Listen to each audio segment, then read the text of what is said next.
Hello guys, everybody good morning. मैं ये video बना रहा हूँ just to have a small chat with you with regard to advance accounts paper. First of all extremely sorry, मैंने काफ़ी लोगों को रिप्लाई नहीं कर पाया और मैंने काफ़ी लोगों के कॉल्स भी नहीं पिक किए post advance accounts paper because urgently I had to leave. There was some unfortunate incident that happened in our family, and therefore I was not there here for the last 1 week. मैं कल ही आया हूँ and I was eagerly waiting to discuss with you एकदम short में कि what was advance accounts and cost accounting all about. अब जबकि cost accounting भी आ गया है तो मैंने उसके ऊपर भी एक सेपरेट वीडियो बनाया, मैं वो भी आपको अपलोड कर दूंगा अभी. तो सबसे पहले मैं आपको एक सिंपल सा एक चीज़ बता दूँ. एडवांस अकाउंट्स का पेपर वॉज वेरी इजी. अभी आप इसमें कितना सहमत रखते हैं मुझसे मुझे नहीं पता. और मैं अभी आपको ये वीडियो के बाद एक तुरंत पीडीएफ भी भेज दूंगा और वो पीडीएफ हमारे व्हाट्सएप ग्रुप पर भी मैं पोस्ट करने वाला हूँ, जहाँ पर मैंने क्वेश्चन बाय क्वेश्चन लिंक करा है हमारी बुक के साथ कि यही सेम क्वेश्चन मेरी बुक में कहाँ है. तो एक थोड़ा सा ट्रांसपेरेंट वे में, भले आप मुझे ना बताएं बट आप अकेले में स्माइल कर कर खुद तो अपने आप को एक सेल्फ रियलाइजेशन दे सकते हैं कि अरे yes, this is something that was there already. Last 15-20 दिनों में बहुत सारे बच्चों ने मुझे किसी दूसरे की बुक के कोई फोटोज़ भेजे, किसी ने मॉड्यूल्स का फोटोज़ भेजा. एंड मैं पिछले 1 साल से कह रहा हूँ कि हम जो बुक कर रहे हैं that is more than sufficient. आप उस पर फोकस कीजिए.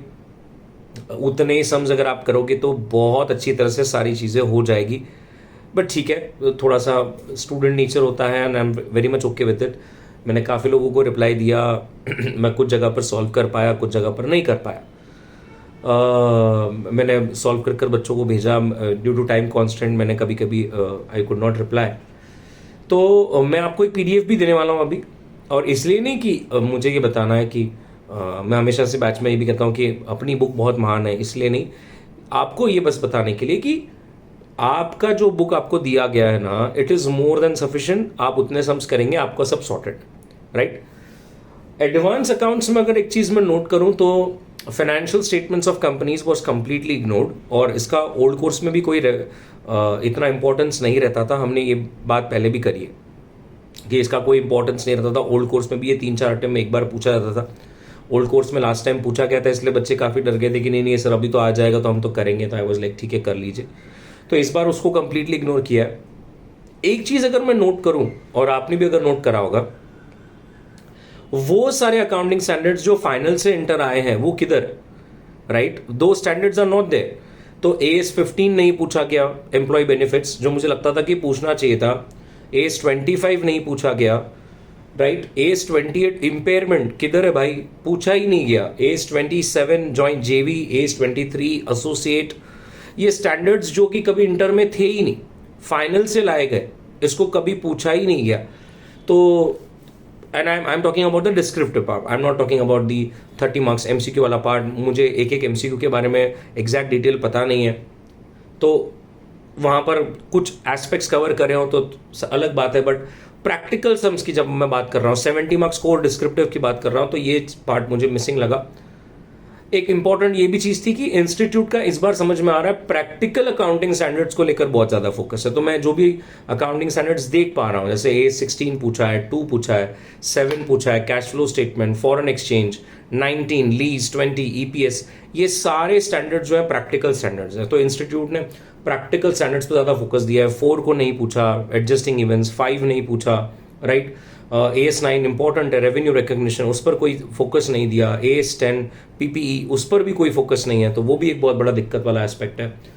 AS 17 आपका सेगमेंट रिपोर्टिंग आ गया. AS 18 related party transactions, intangible assets AS 26, AS 29 provisions, ये सारे स्टैंडर्ड्स इग्नोर किए गए, राइट. अगेन MCQ पार्ट में अगर इधर उधर थोड़ा सा पूछ लिया हो तो ठीक, but I was expecting a sum on that. तो वो नहीं पूछे गए, प्रैक्टिकल स्टैंडर्ड्स पर ही पूछे गए. तो अगर वो बच्चा अगर वो रोता है कि सर मेरा है ना प्रैक्टिकल बहुत अच्छा है, मेरे से थ्योरी नहीं हो रहा है, मेरे से थ्योरी नहीं होता है, बाकी मैं प्रैक्टिकल तो कर लेता हूं, तो फिर भैया आपने कोई एक्सक्यूज नहीं देना चाहिए. बिकॉज जो भी स्टैंडर्ड्स थे वो सारे प्रैक्टिकल स्टैंडर्ड्स पूछे गए, राइट. तो थेरी वाले स्टैंडर्ड इंस्टीट्यूट ने आपको पूछा नहीं और आपको बोला भी नहीं कि आप लिख कर बताइए। आप इससे मुझसे सहमत रखते होंगे, बाकी आपको जैसा सही लगे। अगर मैं क्वेश्चन नंबर 1A की बात करूं, A16 बोरिंग कॉस्ट था 7 मार्क्स के लिए। मैं आपको पीडीएफ भी देने वाला हूं, पीडीएफ भी आप देख लेना। तो हमारे बुक में पेज 120 पर ये है, part 2 page 120 question 34। Ditto question है, सेम है, नंबर्स बदले हुए हैं। Okay, number 2 AS2 valuation of inventory 7 mark का क्वेश्चन है हमारी पार्ट 1 बुक में, पेज 189 क्वेश्चन 47। देख लीजिए आप एक बार ओपन करके। आपको चाहिए वीडियो को पॉज कीजिए, अपने सामने पार्ट 1 पार्ट 2 लीजिए अभी और सामने सामने देख लीजिए कि अरे हाँ यार ये तो सेम लिख रहा है, इसमें तो सिर्फ नंबर बदले हैं या तो नाम बदले हैं। तो प्लीज आप एक बार देख लीजिए। Question number 22 internal reconstruction 14 marks का फ्लैट क्वेश्चन है। बहुत सारे बच्चे इसको देखकर खुश हुए होंगे और सिर्फ हमारी ही बुक नहीं, बहुत सारी कोचिंग इंस्टीट्यूट्स में मोरलेस सारे एडजस्टमेंट से कवर किए जाते हैं। कोई भी ऐसा कोई नया एडजस्टमेंट नहीं था। इसमें सिर्फ एक एडजस्टमेंट था ओन डिबेंचर्स का, जो समाज के लेना था। ओन डिबेंचर्स पर मुझे याद है, मैं तो वीडियोस भी रिकॉर्ड करता हूं, बायबैक ऑफ शेयर्स में 1 घंटा मैंने भाषण किया कि ओन डिबेंचर्स क्या होता है। ओन डिबेंचर्स उन बच्चों को तो बहुत अच्छा आ गया होगा जो ओल्ड कोर्स में थे, नहीं क्लियर कर पाए, अभी न्यू कोर्स में दिया, क्योंकि उनका तो रिडेम्पशन ऑफ डिबेंचर्स बोलकर पहले भी एक चैप्टर था, राइट। अब न्यू कोर्स वालों को नहीं था, बट फिर भी मैंने बायबैक ऑफ शेयर्स में ओन डिबेंचर्स कंसेप्ट क्या होती है उसके ऊपर 1 घंटा भाषण किया था। बस वो एक एडजस्टमेंट आपको इसमें संभालनी थी, बाकी कुछ भी नहीं था। तो मैं अगर होता तो ये क्वेश्चन 2 आपको अटेम्प्ट करना चाहिए था। एक ही क्वेश्चन था, direct 14 marks flat. Question number 3 में 2 थे, AS7 और AS3। अब जो AS7 कंस्ट्रक्शन कॉन्ट्रैक्ट्स है, मोर और लेस सेम क्वेश्चन हमारे टेस्ट सीरीज में 20011 पेपर जो है क्वेश्चन नंबर 8 उसमें पूछा गया। देख लीजिए आप जाके कि भाई हर ईयर में परसेंटेज कंप्लीशन कैसे निकालना है उसके ऊपर। और question number 3B AS3 cash flow statements 7 marks. इतने एडजस्टमेंट्स करें हमने इसके ऊपर, मतलब ये क्वेश्चन आपने भी जब रीड किया होगा तो आप स्माइल कर रहे होंगे। बस एक provision of tax, fix asset, accumulated depreciation, इसका लेजर बनाना था। बाकी सारे एडजस्टमेंट्स, एक changes in working capital, transfer to general reserve करके आप खत्म कर देते। इंस्टीट्यूट ने आपको पूरा भी कैश फ्लो स्टेटमेंट बनाने को नहीं बोला, सिर्फ आपको बोला ऑपरेटिंग एक्टिविटी का बना के दो, एंड दैट्स इट। आपको बस उतना ही बनाना था, राइट।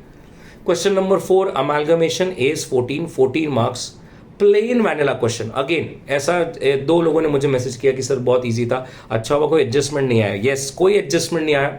हमारे बुक में सेम क्वेश्चन सॉल्व किया गया, क्वेश्चन 4 एंड क्वेश्चन 15। जाके देख लीजिए question 4 and question 15, ditto we have solve the same question. Ditto question है, सारे एडजस्टमेंट्स कवर किए गए हैं कि भाई कैसे उसको सॉल्व करना है, राइट।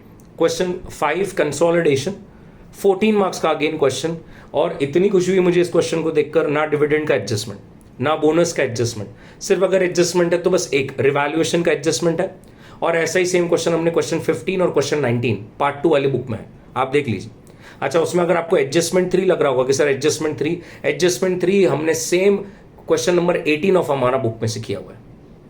मैं लास्ट 1 घंटे से सारा बना के रखा हूँ, सब लिंक करके बैठा हूँ, मैं PDF आपको भेजने भी वाला हूँ। क्वेश्चन नंबर 18 हमारे बुक का एडजस्टमेंट 3 के लिए, और वो रिवैल्यूएशन वाला एडजस्टमेंट तो आपने बहुत सारे सम्स करना है। डिट्टो सेम क्वेश्चन 15 और 19 है अपनी बुक का पार्ट 2 का, देख लीजिए। Question number 6A AS19 lease test series question 20012 paper question 11। बोलते रहता था मैं टेस्ट सीरीज करना चाहिए, दीजिए पेपर दिया। कुछ लोगों ने दिया, डेडिकेटेडली दिया, नहीं भी आया तो भी दिया, कुछ लोगों ने इग्नोर कर दिया। मैंने एंड में मैसेज भी डाले थे, अरे जिन्होंने टेस्ट नहीं दिया हमको मैसेज करो, we will send you the question papers, we will send you the solution, at least question solution तो देख लो, नए कुछ क्वेश्चंस तो आपको मिल जाए। 20012 question 11 ditto AS19 lease. AS20 EPS conversion वाला एडजस्टमेंट था, प्रीलियम 1 का क्वेश्चन 1 का A बिट, वहां पर उसको वो कन्वर्जन का कैसे सॉल्व करने का वो देख के रखा। क्वेश्चन नंबर 6A की बात कर रहा हूं। Question number 6B dividend adjustment था। वो लॉ में 3 कंडीशंस नहीं है, अगर आप लॉस में है आपकी कंपनी और आपको पास्ट रिजर्व से डिविडेंड बांटना है, तो जिसका लॉ में वो 3 कंडीशन लर्न था ना, उसको ही सम आया होगा। और क्वेश्चन नंबर 6 का C bit AS11 foreign exchange, same to same question, page 35 question 35 6 marks. Open करके देख लीजिए। मतलब बच्चे जो ब्रांच के लिए रोते थे कि सर हमको डेटर्स मेथड नहीं आ रहा है, स्टॉक एंड डेटर्स मेथड नहीं आ रहा है, हाँ इंडिपेंडेंट ब्रांच है, कुछ भी नहीं पूछा इंस्टीट्यूट ने, कुछ भी नहीं। तो बड़ी please be fair with you, paper was very easy. हाँ, लेंदी हो सकता है, डिपेंड करता है सबकी स्पीड के ऊपर, बट अगर आप सोचो कि मुझे एग्जामिशन लाना था और आप सिलेक्टिवली क्वेश्चन चूज करते हो कि बॉस ये मुझे नहीं करना, मुझको ये क्वेश्चन करना है, इट वॉज मैनेजेबल। और सारे क्वेश्चंस बुक के हैं, मैं आपको वीडियो रिकॉर्ड कर रहा हूँ, पीडीएफ भी देने वाला हूँ, पीडीएफ में क्वेश्चन नंबर के साथ लिंक करके दिया हूँ, जाके देख लीजिए। मैं कोई भगवान तो नहीं हूँ कि मैं ही पेपर सेट करूँगा। हाँ, हर व्यक्ति बस ये ट्राई कर सकता है कि जो भी एडजस्टमेंट्स आ रहे हैं क्लास में वैसे सिमिलर एडजस्टमेंट्स को सॉल्व किया जाए। नंबर नाम बदलते हैं, ये तो सबको पता, राइट? जाके देख लीजिए, पीडीएफ भी मैं आपके साथ शेयर कर रहा हूँ। कोई भी फीडबैक रहता है प्लीज़ बताइए, आगे भी कोई दिक्कत है तो मुझे बताइए।